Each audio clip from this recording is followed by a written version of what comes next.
history shows that no country stayed on top forever. 100, 200 years at the max, and then they peak and go into decline. So I presume we're no different from anybody else. But one of the problems with history is people don't learn the lessons of history.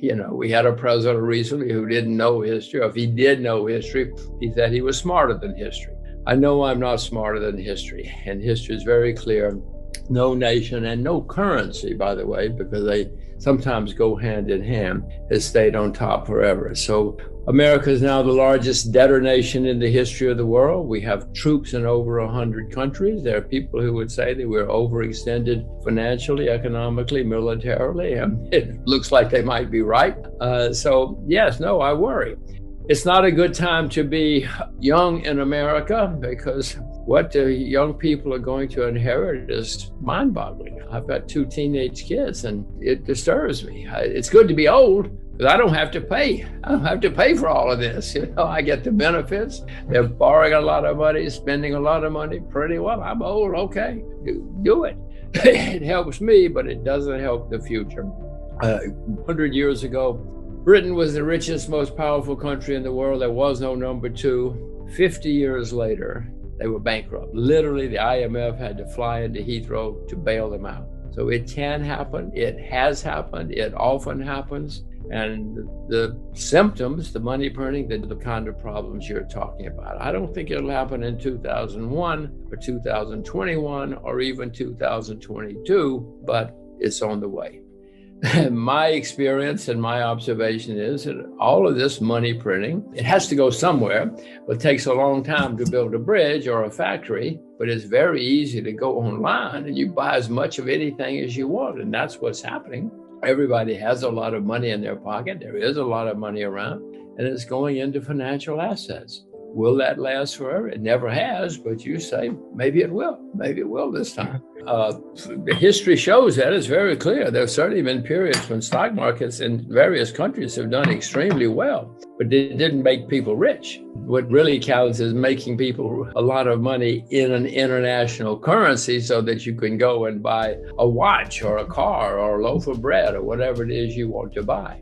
Washington says that this is transitory. And, if you believe the head of the central bank and the secretary of the treasury, then you don't have to worry. Everything is going to be great. Look out the window. Everything is going to be fantastic. No worries, no worries, no worries. I happen to be of a different view. First of all, the U.S. stock market has gone up, 10, 12 years without a serious problem, other than some short disruptions, but nothing serious. That's never happened in American history, and maybe it is different this time. Janet Yellen says, don't worry, we have solved the problems. We won't have economic problems again. She's got degrees from 2 Ivy League universities, so maybe she knows what she's talking about. I happen to know she's wrong.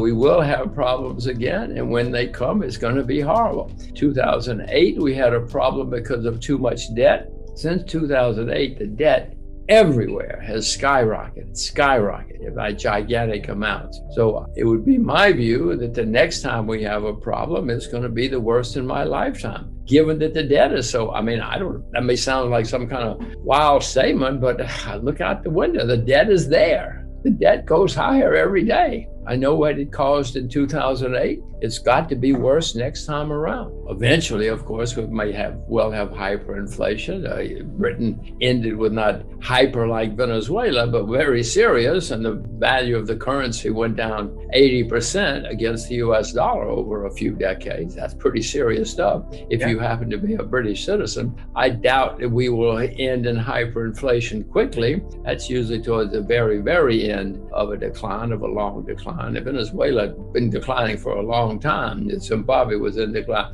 Zimbabwe at one time was the richest country in the British Empire. It's been a long way down since then. Mr. Mugabe learned how to ruin the country, and he did. It took him decades, but he totally ruined it, and it ended in wild inflation. I don't think we're going to have it that quickly in the U.S., even if we're going the way of Britain.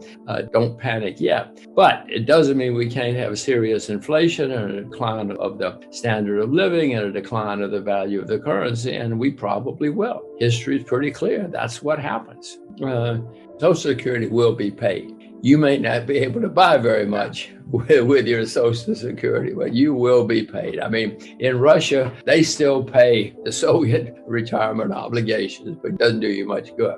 So the question is, that kind of default, I cannot see that happening in the US. However, the value of the money is certainly going to continue to decline. As I said, the British pound went down 80% against the value of the US dollar, which replaced it as the world's reserve currency. I'm sure that the value of the US dollar is going to continue to decline. Everybody watching this knows that the dollar is not what it used to be. It depends on whether you're buying bread or gasoline or anything. It's not the same, and it continues to decline. And they're not on your side, as I told you. They want to keep their jobs. I don't like saying any of this, by the way, except for the fact that I'm old. It's good to be old. It's good to be an old American in 2021. It's not good to be a young American in 2021. Well, I mean, these people don't understand much about the world. All they care about is keeping their job. In their minds, their position is keep my job, keep my job, keep my job. They don't care about your job. They don't care about me or my kids or their jobs. They want to keep their job, and the way they know to keep their job is to burn a lot of money, spend a lot of money, and keep interest rates down. They will do their best. But what will happen is eventually the market will say, oh, wait a minute. We've seen this movie. We know how this ends. And the market will say, we're not going to play your game anymore. Then it gets out of the control of the central bank, and that's when you have serious bear market. It will be the worst in my lifetime. It's going to be the worst in your lifetime, too. I don't say that with great pleasure. I just say I have to deal with facts. There always have been people who come out of these things better off than they were before, and sometimes rich. People came out of the collapse in Germany in 1920s rich. Some people came out of the American Depression very rich in the 1930s. Most didn't, but if you get it right, of course, you can do very well. I own silver and gold, and I plan to buy more sometime in the future. My timing is never very good, but I will definitely buy more of both, because before this is over, both are going to skyrocket. Mrs. Yellen and Mr. Powell say, no, don't worry leave gold and silver alone. You don't need it. That's antique.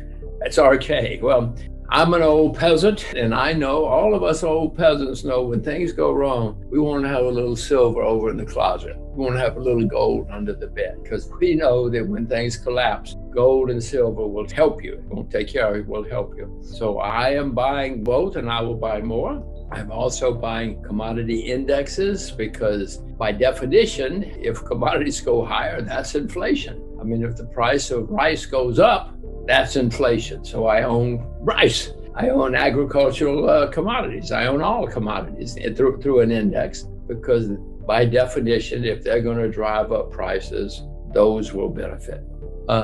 As I see the world, bonds are clearly a bubble all over the world. Bonds have never been this high in the history of the world. So I don't think I would start with bonds unless there's a special situation.